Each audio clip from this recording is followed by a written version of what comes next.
good morning. Dumating na yung smart lock namin. Maliwanag dito, babe. Wait lang. Nire-record ko lang. Dumating na yung smart lock namin. Mag-unboxing ako. Wow! Tara, let's open natin. Order kasi kami sa Yale ng smart lock. Sana ma-install ka agad to.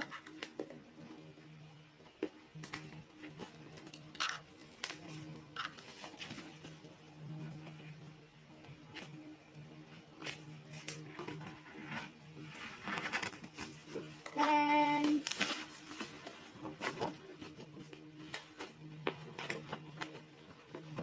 Hirap na hirap. Yun, ito na babe yung Wi-Fi bridge. Kailangan pag ano ka pala ng smart lock, may Wi-Fi bridge ka. Para kahit sa malayong lugar ka, makakakonect ka pa rin. Halimbawa, malak yung pinto, may access ka pa rin. Uy, nag-vlog! Nag-try ako mag-vlog. Ewan ko. Lalagyan natin ito sa short.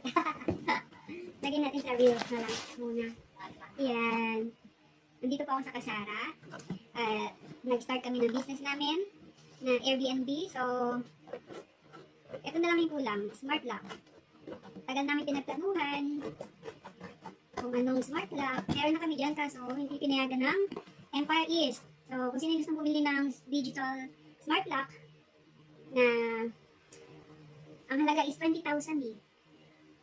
Ano ba? Tatak nun, babe? Hafel. Yung tatak niya, 20,000. So, bibenta na lang namin ng 15. Kung sino yung may gusto dyan. Kasi, bumili kami ng kapalit. Hindi kasi pwede yun eh. Ito lang po ang pwede dito sa Empire East.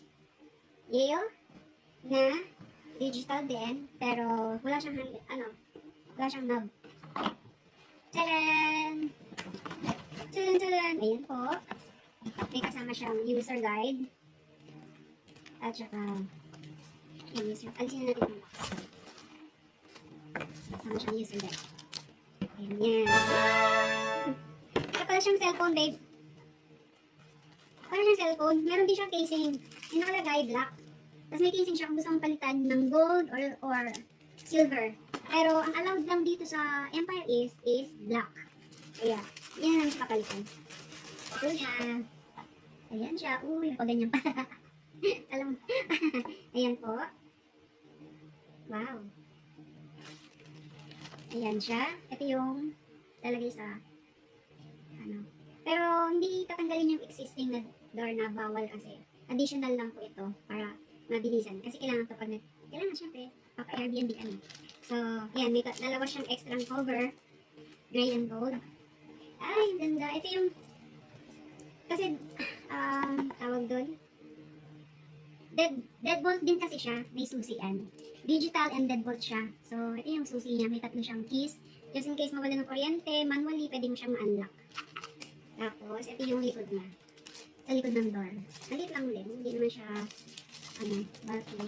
Tapos, battery operated, pero, pag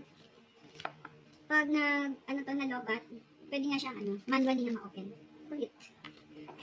Okay, ito po yung iba niyang, stress na naman ako.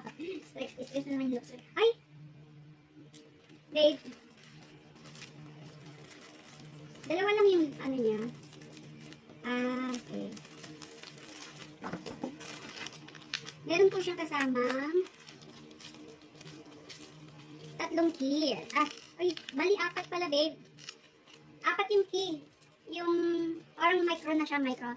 Dati kasi card yung igagano na lang. Pero ngayon, yan dito na lang po, micro. Lit, no? Kaya pag nawala to, dapat may charge. Kaya ingatan nila. Apat. Yan, meron tayong apat. Tapos pwede naman siyang pin code. Pwede siyang fingerprint. Tapos yun nga susi.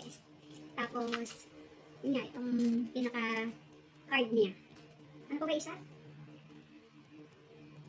Card, fingerprint, susi. Alam ko, 5 yun eh. Yung manual pala, no? So, ayun po. Yan yung mga parts niya. At the box. What is this? Ayun lang. Can you give me my eyeglasses?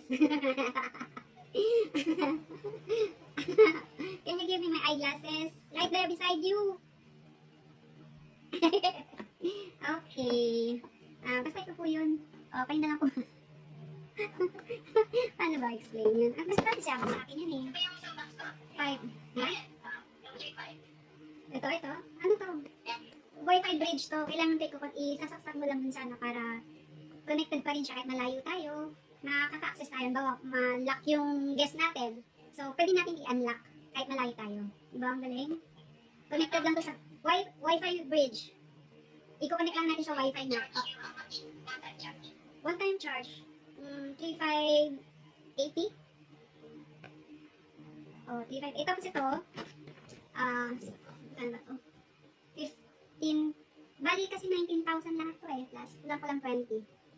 Kasi yung resibo pala. Dito pala yung resibo eh. So, bali pala, salamin ko. My gosh. 15,860. 15,860 to, yung smart lock. Tapos, yung Wi-Fi bridge, 3,850 pala to. 3,850. So, ayan po. Ipakalagay na namin. Ngayon, tatawag muna ako para mapa-schedule kung kailan yung installation. As soon as possible sana, no? Ayun po. Bye! Thank you for watching.